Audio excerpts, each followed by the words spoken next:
Carolyn Dube here, and welcome to this month's colorful jelly print party. Well, what are we doing this month? We're playing with texture on the Gelli Plate. One of the things I truly love about the Gelli Plate is how just about anything can become a tool to use on it. Well, this time it's rope. Plain old clothesline rope from the hardware store. Found this in the garage. It's cottony, it's absorbent, and it's cheap. I'm going to use that with some cardboard to make a tool, and I can make any pattern that I want. I can make as many of these as I want. I love that. There are no limits, and it's an endless supply. Well, enough of my talking. Keep watching, and I'll show you exactly what I did.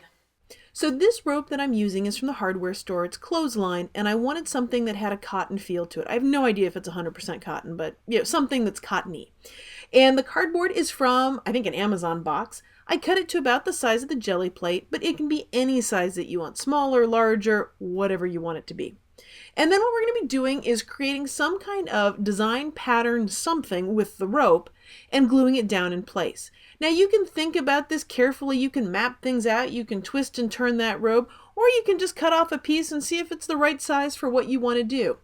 And you can draw it with a pencil if you're not sure what you want to do, or if you're impatient like me, you're just gonna wing it or eyeball it with the tacky glue here. So as I'm gluing this on, and the reason why I say eyeball it is because I'm going to do this whole thing with a bunch of eyeball shapes. I love eyeballs. I love eyes and all that they symbolize. So I am cutting these up. I am not measuring anything, as you can tell. And what's going to happen is it's too long. Oh no, the world is coming to an end. No, I'm just going to lift it up because it's white glue and it'll go right back down. And I'm going to cut off the piece that's too long, and now it's the perfect size without the stress of having to measure a thing. And I'm now going to grab that bottle and I am just going to draw another eyeball shape. These are not perfect things, and I am not locked into whatever is on here at the moment. What I can do is adjust things, move things around in any way that I want because the glue is still damp. This is going to be a tool on the Gelli Plate, so nobody cares what it looks like. If I get a little glue spilt here and there, or if I move something about, it's not going to matter in any way, shape, or form to me. There, however, is something that is incredibly difficult about this technique, one of the hardest things for me, and that is you really do need to wait until the glue completely dries to use it on the Gelli Plate. So for me, that means letting it just sit overnight, and that way it'll be ready to go tomorrow morning. So I did let it dry overnight, so now it's time to get it prepped and ready to use on the Gelli Plate. My big type of prep for this is very difficult, very complex. I'm going to spritz it with water. I'm just going to hit it with some water. I want the rope to be a little bit damp. And I'm not doing this very carefully. I've clearly gotten the cardboard wet. If that's the kind of thing that bothers you, you can wipe up any of the excess water if you want, but really you can tell even wiping it up doesn't make that much difference. It'll dry, it'll be fine, but I want that rope a little bit damp for what I'm going to do with it on the Gelli Plate.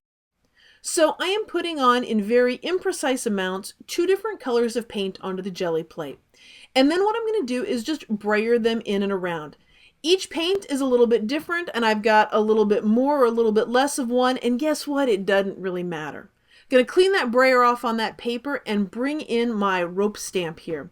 As I push it down and I kind of wiggle it around, you can see it left the marks on it. Now I'm going to move it around in different places. And all I'm doing is just trying to transfer that pattern all over the place. Not thinking too hard about it. Flip the cardboard over, move it around, just a very random way. This is really priming my stamp. I'm getting some of that green onto the rope, and in the process I'm going to get a print out of it too.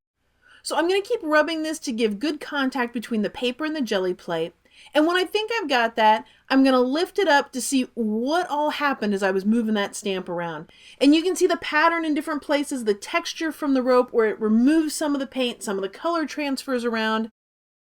Well, now what I'm going to do is a really fast, quick page with just one color, because what I want to do is get more paint onto the rope. Kind of like priming that rope so it's got paint and color on it.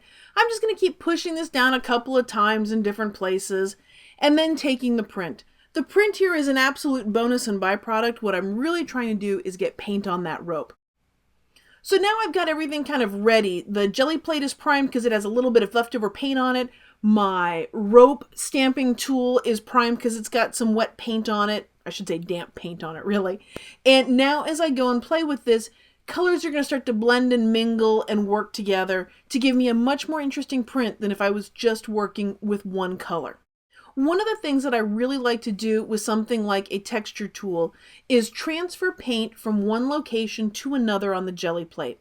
So as I'm pushing down here, I'm getting that blue on part of the stamp. When I pick up the stamp and flip it over, you can see you can see little hints of where some of the eyeballs are showing up where there wasn't the bright blue paint.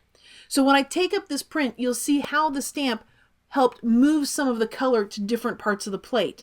And along the way, that texture from the rope transfers beautifully in the print. So I encourage you to grab some rope, create your own pattern with the rope, and start playing with it, making your own prints on the Gelli Plate.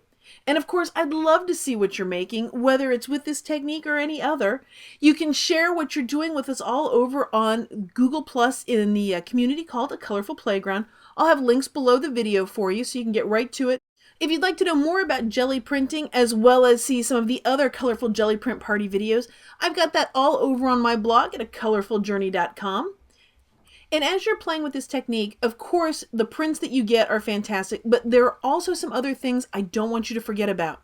With that stamp, it's got paint on it, so depending on how much paint you have on it, you can get some great ghosty stamps from it, as well as your brayer paper. That has some rich color that's built up over on the side on that book text. Well, thanks for watching. Preparing a video takes quite a bit of time and energy.